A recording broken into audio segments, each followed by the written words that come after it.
Everyone, my name's Simon Taylor. I'm a Senior Vice President of Partner Alliances at Azul. Joining me today is Evan Boyd. Evan is VP of Global Operations at Software Licensing Consultants. And we are going to be talking about a hot topic in the industry. Obviously, the last 12 months, particularly maybe 18 months, have been very interesting from a licensing point of view in the Oracle Java SE world. Many people looking at options, alternatives, dealing with audits from Oracle. So we're going to get into this conversation today, but from the perspective of what is the right pattern of activities you need to think about? What are the pitfalls you need to avoid? What are the things that you need to be aware of? And then some of the truth around that as well. So with that, let me introduce you to Evan. Evan, do you want to do a quick bit of background on yourself and your company? Absolutely. So I'm Evan Boyd. I'm with a company called Software Licensing Consultants. We are an Oracle advisory firm that was started over 20 years ago, which makes us the original Oracle advisory firm, which includes all things Oracle, including Java, as of 2019. So I've been with the company a little over 10 years, and I'm in charge of global operations and in our entire operation. So look forward to having a conversation with you and talking about the different things that Oracle's trying to do to increase their revenue. Excellent. Thank you, Evan. And just a bit of background on Azul. Azul is one of those companies, if not the leading company, that's the alternative to Oracle Java SE. We've been in business for over 20 years, have 600 major flagship accounts globally. Most of the brands you're probably aware of, if in your everyday life, actually, that use Azul instead of using Oracle to power their Java applications. And there's some very good reasons for that we'll get into today. But just before we do that, let me provide you with a tiny bit of context. So in January of 2023, Oracle changed the licensing rules around Oracle Java yet again. And they've been monetizing this for a number of years now. And of course, this last round of changes included employee-based metrics as part of its overall licensing model, which has caused a big issue in the industry because, of course, many people are either paying Oracle already and are out of compliance, are not paying Oracle and getting away with it, or have no idea whatsoever about their Java liability.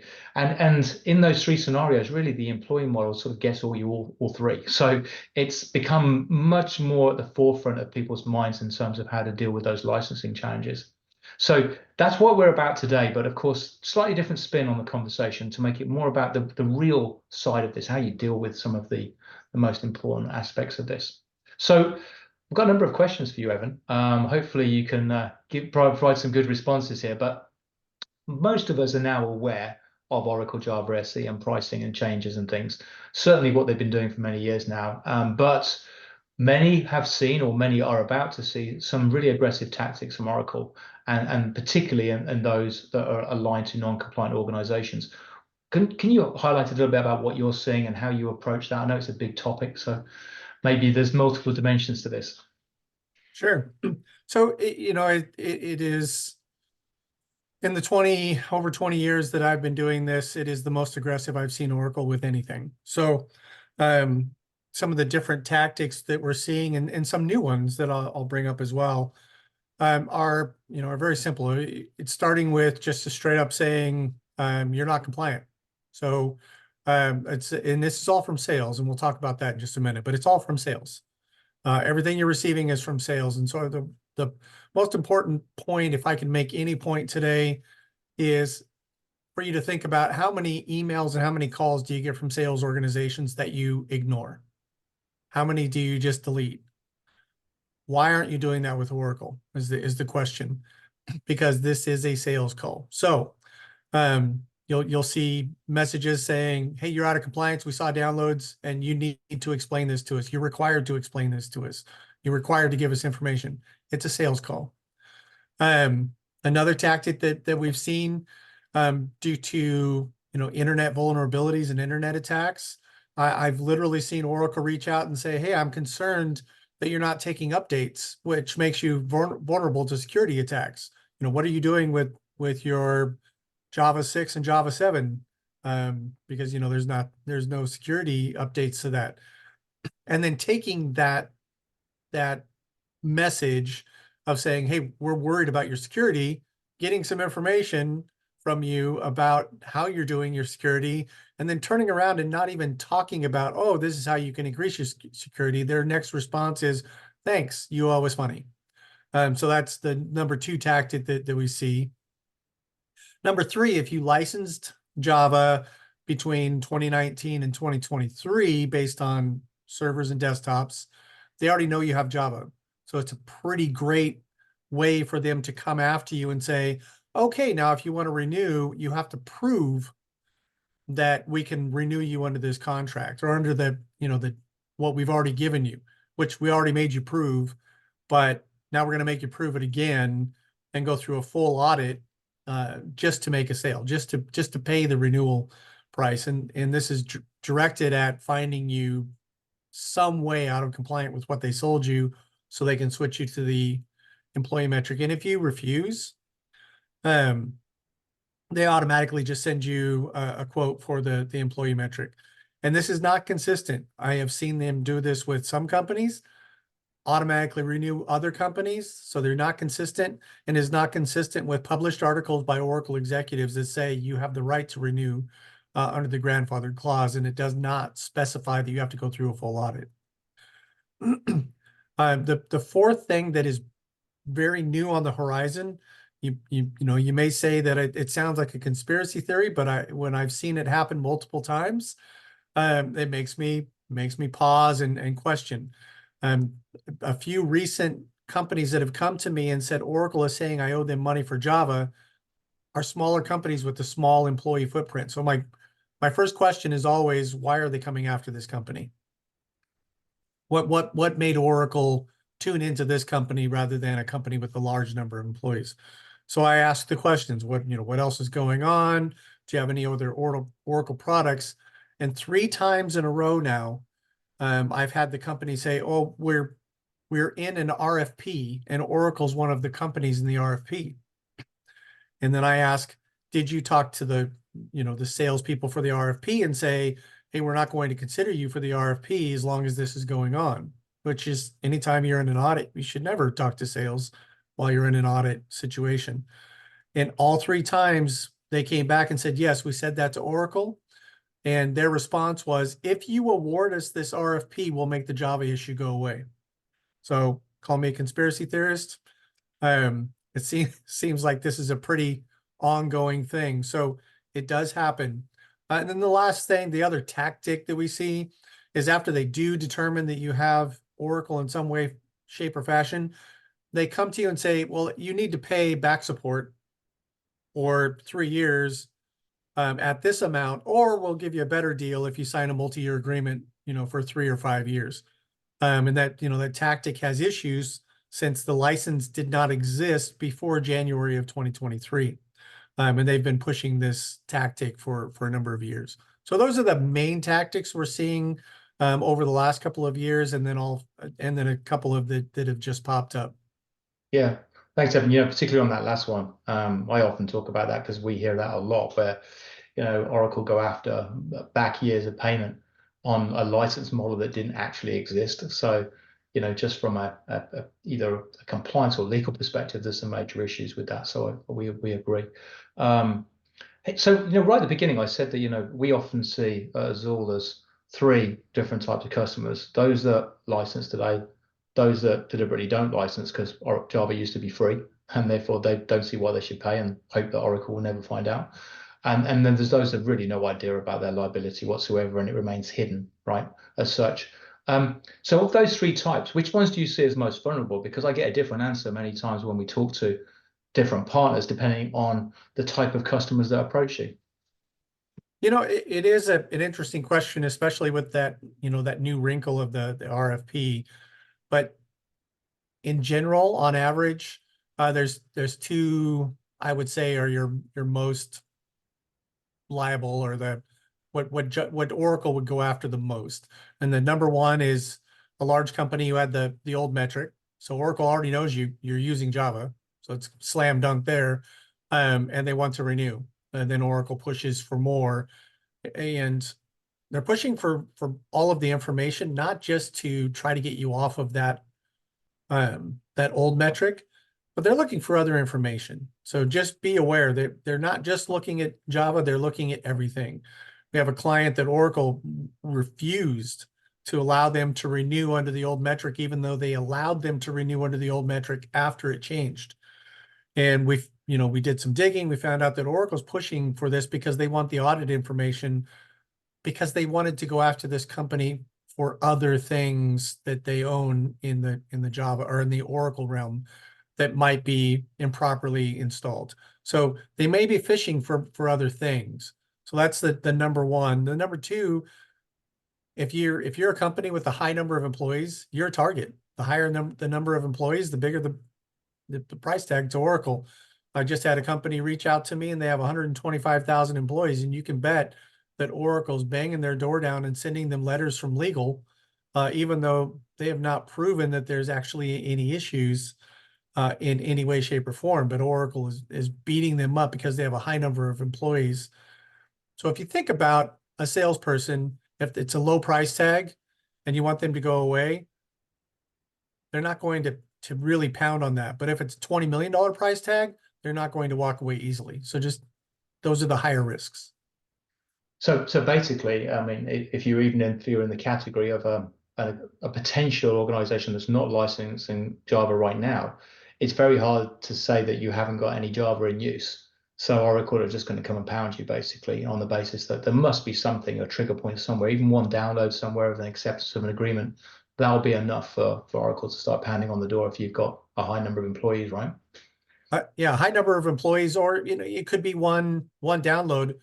Oracle will say, we see downloads of the publicly available Java. Or in other words, we see that you're downloading something that requires a license. They don't, they don't give you the information. The times that we've pushed for this, so we can just kind of see what they're doing. I've looked at the download list, and in the download list is 5 years old or 5 years long. And in that download list, maybe 3 were within the last year. And you can't prove that it wasn't somebody visiting the company and using the guest network because it's all tied to one IP address. You can't guarantee that it wasn't downloaded as part of an Oracle product. If you're using Oracle WebLogic and you have support with Oracle WebLogic, Java's part of that product. Yeah. They can't prove that. Yeah. So, I mean, if we get more specific here, because this is really interesting, I didn't know about that last one, for instance, the contractors coming to your organization to access the network, that creates liability. But let's just say Oracle manages to validate that Java is in use somehow, right? And even better, they actually identify who the individuals are that might have responsibility for that. What should that customer's proactive stance be when they've got that type of laser focus in an organization? Is there a particular thought process you have around that, Evan? Well, my first thought process is, why the heck did you do that? It's like opening the door and inviting the wolves in. So my first response is just to remind everybody, these are sales calls, stop taking them. But if you're in this situation, then you're in this situation and it's time to shut the door and get control of your organization, get control of what you have. So stop talking, stop responding, and get your estate in order. So we're not seeing official audit notices on a very regular. In fact, we're seeing so few actual official audit notices that it's really not a concern of ours. When we're seeing an audit notice, it's auditing everything Oracle, and it includes Java. We've seen so few, we can count on one hand with large companies the number of times that they've seen an audit notice specifically for Java.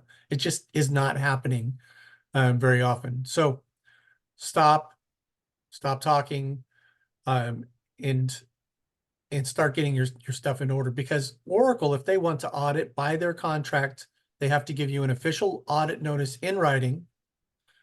And after you receive that notice, you don't have to respond to them or talk to them in any way for 45 days. After that 45 days, when you can, have your kickoff call. It's going to take time after that to approve, what kind of tools you're going to run and whatever else. So it gives you a pretty good amount of time to get your estate in order, because an audit is only from the time of audit. They cannot prove any past use of how long or when, or IT changes daily. So, they can't say, well, you owe 3 years worth of back support, because I might have installed it yesterday. So, that's not something we ever allow our customers to pay as back support. So get your estate in order, stop talking to them. If you receive an official notice, you have 2 months before you even really have to start doing anything. So you get your stuff in order, and don't ever assume that you can negotiate with Oracle. This is a subscription, and Oracle does not negotiate subscriptions, especially if you're a low number of employees. If you're over 100,000 employees, there's a slight negotiation, but really that negotiation is more like if you sign a multi-year deal. If you sign a 5-year deal, I'll knock it down by a couple of bucks. So it's really not a great deal. But at the end of the deal, it's really not a great deal, because you probably could have switched to something else, saved yourself a lot of money. So just remember, they don't negotiate. It's not an official audit. Stop talking, stop giving them information, get your estate in order, and look at your options. Actually, linked to that, we hear a lot about the license management team at Oracle and when they get involved and want for them to get involved. Does that almost imply, Evan, that that seems largely redundant, but just because of the nature of the Java conversations from a sales point of view? So we've seen that the license management group, which they go back and forth between LMS or GLAS. Yeah. Every couple of years, you see them change their name. We see emails coming from them, but again, if you have not received an official audit notice in writing, it is not an audit. It is them asking you for information. I've also seen letters come from legal saying you need to work with this with our people to tell them what you're using. Again, it is not an official notice per their policy. So our recommendation is, it doesn't matter who it comes from. If you haven't got that official notice, it's not official, and you don't have to respond. Got it. Great. Okay. Well, that's really interesting. So we talked about a lot of really negative scenarios here. I mean, what jumps to my mind is, what's the worst thing that somebody could possibly do right now? And it could be just give them information, but have you seen like a disaster scenario where it just because of the nature of their interaction that someone's had with Oracle, it's just led them down a very, very bad road? I'm going to sound like a broken record, but the worst thing you can do is respond in any way, shape, or form. If you respond in any way, you're opening up a conversation. Even if your response is, "Hey, we don't use Oracle Java," that opens a conversation, and they will come back and say, "Well, yes, you do," or "We've seen this," or "We've seen that," or "We've seen that you've installed it and you're using it." And it's not, it's not the case. It's a sales attempt. So the worst thing you can do is respond. Above and beyond that, the worst thing you can do is start giving them information. Look at the signature lines. It's always from sales. You might get something from Glass. You might get something from legal. But it is an attempt to bully you, because they have not been given the information that they are wanting, and they're not getting the bottom line, which is money. So, Yeah. I mean, Got it. that's really the worst thing you can do if you've given them information. So, a very recent group came to us. A previous employee, Oracle went down the chain, and they found a manager of IT that would respond to them and said, "Oh yeah, this is how we're using it," trying to be helpful. And then that person was let go, and then they found out, oh, he's been giving all this information to Oracle. Now Oracle knows we're using this, but it's shifted to us. Same thing. Stop talking, get your stuff in order. Got it. Okay. Interesting. Thanks for that, Evan. So brings to another thing to mind for me. You talked about the different stages that people are at and the way they're engaging right now, and I get that. But there's an obvious trap here, which is Oracle try and get you into a negotiation, and then people just think that's the only way out. Do you think that customers or that you deal with know enough about the alternatives to Oracle and early enough in that discussion? And specifically, how do you handle that in your process, for example? Because I think there's definitely is one of the things that we focus on at Azul, which is to try and get early visibility of, hey, using Oracle 6 and 7 or Java 6 and 7. Oracle don't support that. Why you even bother negotiating for? And we highlight the fact that we do support it. So it's things like that. So it'd be good to get that perspective from you as well. Yeah. So prior to January 2023, our typical, go-to would be to do an analysis, do a full audit, a full mock audit, find out what's truly in use, installed and or in use, and then try to figure out the compliance gap. So, first thing is, where is it installed? Is it tied to an Oracle product? If it is, okay, that's off the table. Is it tied? Well, I think we'll probably talk about this in just a minute, but is it tied to another product that has an embedded license? I downloaded I bought a product from another company and it comes with Java. Well, is the license agreement there? And we'll get into that, deeper, and we wipe those out. Find out what your compliance gap truly is. And back before January of 2023, then it was, okay, reduce this footprint as much as possible and then license what you're using. Now it doesn't matter. It doesn't matter if you reduce that footprint, grow the footprint. It doesn't matter. It's based on employees. Even if it's an employee that doesn't ever sign into a computer, it's based on employees. So now it's find out what that gap is based on the number of employees. And then what we do is we roadmap out all the options for our clients. So, number one roadmap is this is what's going to cost you to be on Oracle. And the inherent risks. Again, what Simon mentioned is 6 and 7 don't have support. So if Oracle's saying, well, you have vulnerabilities, you should pay us, still doesn't fix those vulnerabilities if you have 6 and 7. So option number one, pay Oracle. Option number two, use the OpenJDK through Oracle. Doesn't come with the runtime, so you have to create your own, and there's inherent risk with that. There's a lot of things with the OpenJDK, but it's an option. The people want to know about that.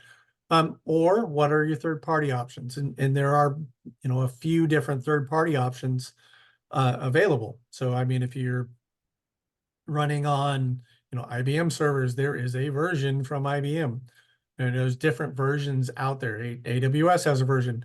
The problem with all of those options, including the Oracle option, is nobody has a support bench like Azul does. And so, when we're mapping out these options, we also map out what your support and your vulnerabilities will be. And as we do this exercise, what we're finding is that, the vulnerabilities are there in every case, except for Azul. But whatever our clients choose is what we help them get to. And we just lay out the options for them. Cool. We never let them sign a multi-year deal. We never let them pay back support if they do go with Oracle on the Oracle side, because those don't make sense.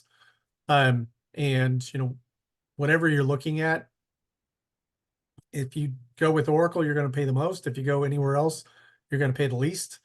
And we just had a client that had a $7 million last and final offer from Oracle to be compliant.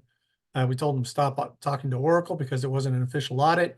We moved them to Azul, and it was, I don't know what the final cost was. Azul would know, but it was fractions. It was absolutely a fraction of what Oracle was proposing, and the Oracle proposal would have locked them into perpetuity. I mean, it's year over year over year.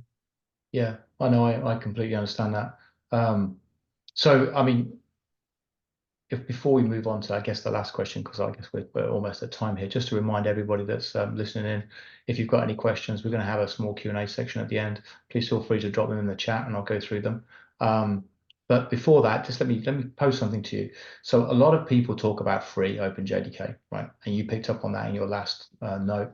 And there are a lot of free solutions out there. But we know when you talk about inherent risk, most of that's security and patching and updates and the implication that has. And many people talk about cost shifting. So you sort of think, hey, I'm not going to pay Oracle, so I will use a free solution. But really, it's not free, because you're just cost shifting the effort that's required to manage security, because you don't get the same security updates. And we said that all the time with like Coretto or stuff like that. Have you got a view on that, Evan, about how you navigate your customers in and around that area? Because critical infrastructure organizations can't operate on unpaid Java, but they probably just don't know that they are creating huge windows of vulnerability if they're not getting regular patches. Yeah, there's a lot of things to consider. I mean, the vulnerability is the number one. And if you go to your C-suite and say, hey, I'm going to save us a bunch of money by not paying Oracle for Java, I'm going to go to a free version. That same group that just praised you for saving a bunch of money is going to be down your throat in the event that you're down. because you didn't patch a security vulnerability. And a lot of those groups, their biggest fear is that it's going to be hard. It's going to be hard to move to something else. So, I'm on Oracle. I might as well stay with the Oracle free version because I know it, because I know it works. The options that the Java works. The Java, losing the terminology that makes it compliant or makes it, the standard. Moving from Oracle Java to, like Azul Java, that's what we're talking about today. It is a simple thing. It does work. It's not that hard of a switch. That's the biggest concern. If I'm an IT guy and I'm super busy, do I have time to go and make all these changes to my environment? In my mind, I'm like, no, I don't want to do that. But really, what's the alternative? And the alternative is to get beat up on a vulnerability. Absolutely. Okay, Evan. Well, thanks for that perspective. So we're nearly at time here. So just before we sort of wrap up a little bit, let me move to some additional questions that people have sort of asked in the Q&A. So the first one is you mentioned Oracle 5 and 6, but I think the individual means 6 and 7 are out of support. What is the suggestion for clients using 6 and 7 and JDK? What would your suggestion be today, Evan? I know what my suggestion would be. Well, that's a pretty simple answer. There's no supported version for those except for through Azul. So your options are go to the latest versions, which would be upgraded versions, whether it's a latest version of 8, which 8 and 6 and 7 don't always cross, or go to the higher versions. They came out with 17, 18, 19, 20, it just keeps going. You can do those, or you can go to Azul and get something that's supported. I mean, that's not a hard question to answer. Yeah. And to be super clear though, you can either upgrade, which is usually very challenging, or you can, come to something like Azul and we'll just carry on supporting you on 6 and 7. So we spend a lot of time talking about that. Another one that just came in was, what do you think the companies or what do you think about other companies in this race to hike license fees? I mean, what Oracle's doing in the monetization of Java is not uncommon with other areas like BMC, Citrix, and so on. Do you see the same thing, sort of a bit of a pattern everywhere in the industry? Yeah, well, I'll say yes and no. Nobody does it like Oracle. And what Oracle's doing with Java is not like anything Oracle has ever done. They've been bullies, they've been aggressive, they've been, way outside of the box on a lot of things. VirtualBox is something they always try to bully people with, database, employee metrics on all their products. They've been aggressive, but this is a new level of aggressive that I've never seen, especially claiming compliance issues from a salesperson. So even in Java realm, or even in Oracle realm, this is more aggressive. Other companies are looking for money, and that's very true, but not in the way that we're seeing with Oracle. So you mentioned VMC, when Broadcom bought, VMware, and their new C-suite said, okay, let's jack up the price by 3 times for support on that. That's just jacking up the support fees. It's not a subscription fee, and they're people are balking at that. And it's not an aggressive thing. They're just saying you already have support, now it costs more. They're not going after people that aren't paying it and saying you have to pay this even though you never have. That's the difference between all of these other companies and what Oracle's doing with Java, is they're going after people and saying you're using something that you don't even know you're using, and it's going to cost you a lot of money, so pay us now. Got it. So we're nearly at time, Evan. Last question from me, and then I'll do a quick wrap up here. what's your blueprint for success? You know, if you were going to, if a client came to you tomorrow and say, we need to get a Java house in order, what would you say? You know, the first thing, what I would do. So if you brought us on board, or if you do this yourself, these are the steps. Find out what you have installed. Do a thorough audit of what you have. Oracle doesn't really have a great tool for this, so don't be too worried about that, but use any kind of SAM tool that you've got. There's different kinds of scripting out there. I believe Azul, that you have some Yeah, we have discovery tools that Yeah. are available. If you use SCCM for your Windows environment, you can do whatever you can to figure out what you have. If you have Linux or Unix, drop to a command prompt and type Java, and that will tell you what you have. Do a thorough audit of what you have, line that up with the application that's using it, and then figure out what your true risk is. And if it's Oracle that's using it, or if it's an Oracle Java, but another application might be using it, then it's a compliance risk. Even if it is on an Oracle product, if something else might be using it on the same server or desktop, it's still a risk. So map out the risk. How much would that be based on number of employees?